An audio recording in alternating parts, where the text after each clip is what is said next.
Eu quero deixar aqui um versículo para a meditação de todos, em Romanos capítulo 8, versículo 31 ao 34. Que diremos, pois, a estas coisas? Se Deus é por nós, quem será contra nós?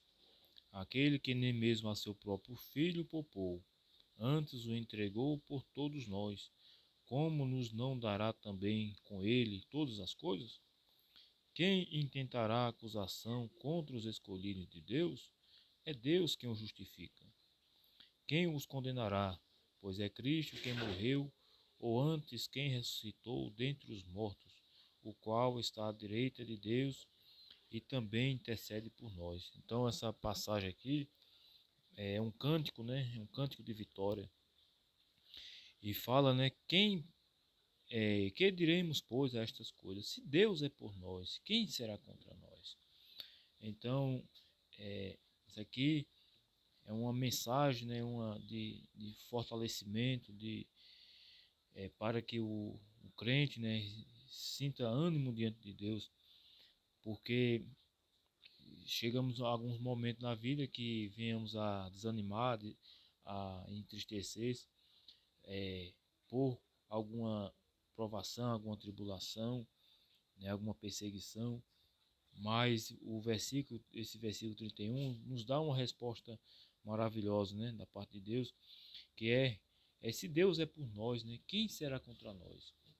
Então pode se levantar o inimigo das nossas almas, pode se levantar as pessoas que são contra nós, ou a tribulação, a perseguição, ao perigo, né?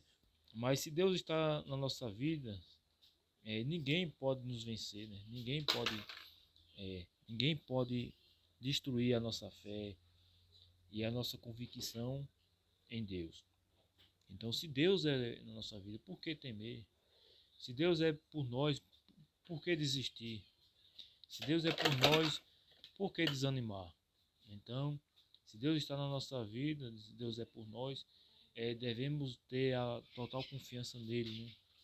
Que ele é poderoso, né, para cumprir todas as suas promessas, né? E quando chega, né, o versículo 32, né, porque Deus ele não poupou nem seu próprio filho, né, que entregou por nós. É, então, se Deus não poupou seu filho para que nos desse a vida eterna, então então mostra o cuidado de Deus também, é, para com seus servos, né, que Deus ele entregou seu próprio filho na cruz para nos dar a salvação, né, a vida eterna. Então nós temos um preço, né? Fomos escolhidos por Deus, né? Deus enviou seu filho para nos resgatar, né? Então, a partir de agora nós temos também valor diante de Deus, né? Porque Deus entregou seu filho para morrer pelos nossos pecados. Então ninguém pode, como o versículo 33, né? Então ninguém pode tentar acusar, né? Nos acusar, porque é Deus que nos justifica, né? A palavra justificar é declarar justo, declarar inocente. Então, nós somos justificados por Deus através da fé em Jesus, pelo sangue de Cristo derramado no madeiro e pela graça, né? Então, nós somos, por esses três fatores, né, que somos justificados por Deus. Então, o inimigo das nossas almas não pode nos acusar, né? Porque Deus já nos perdoou, né? Através de Jesus Cristo, Deus nos perdoou e nos declarou justo diante dele. Então, a partir de agora, né, como nós somos justificados por Cristo, né?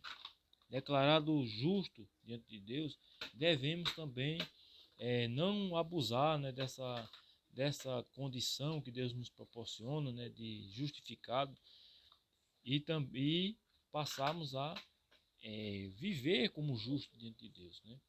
Viver comprovar, né? Comprovar que nós recebemos esse favor de Deus, né? Esse favor imerecido. Então, a partir de agora, devemos também andar, né? Como Deus ordena, né? Como Deus manda, né? E quando chega no versículo 34, né? Diz, quem os condenará? Pois é Cristo quem morreu, ou antes quem ressuscitou dentre os mortos, o qual está à direita de Deus e também intercede por nós. Então, como diz no versículo, capítulo 8, né? E o versículo 1, ó, portanto agora nenhuma condenação há para os que estão em Cristo Jesus, que não andam segundo a carne, mas segundo o Espírito. Então, aqueles que estão em Cristo Jesus, nenhuma condenação vai ter, porque fomos alcançados por Cristo Jesus. Então, nós também devemos alcançar outras pessoas, né, para que possa livrar eles também da condenação, né? Nós não, como nós estamos em Cristo Jesus, nós não sofremos nenhuma condenação mais. A ira de Deus, nós já fugimos da ira de Deus, né? Então, essas pessoas que não conhecem a Jesus, não aceitaram Jesus, eles estão debaixo da ira de Deus. Então, nosso papel como cristãos é pregar o evangelho para que essas pessoas também possam ser alcançadas por Jesus. Então fique aqui essa mensagem a todos e que Deus possa, de alguma forma, né, tocar nos seus corações, né, para que essa mensagem possa fazer efeito na sua vida.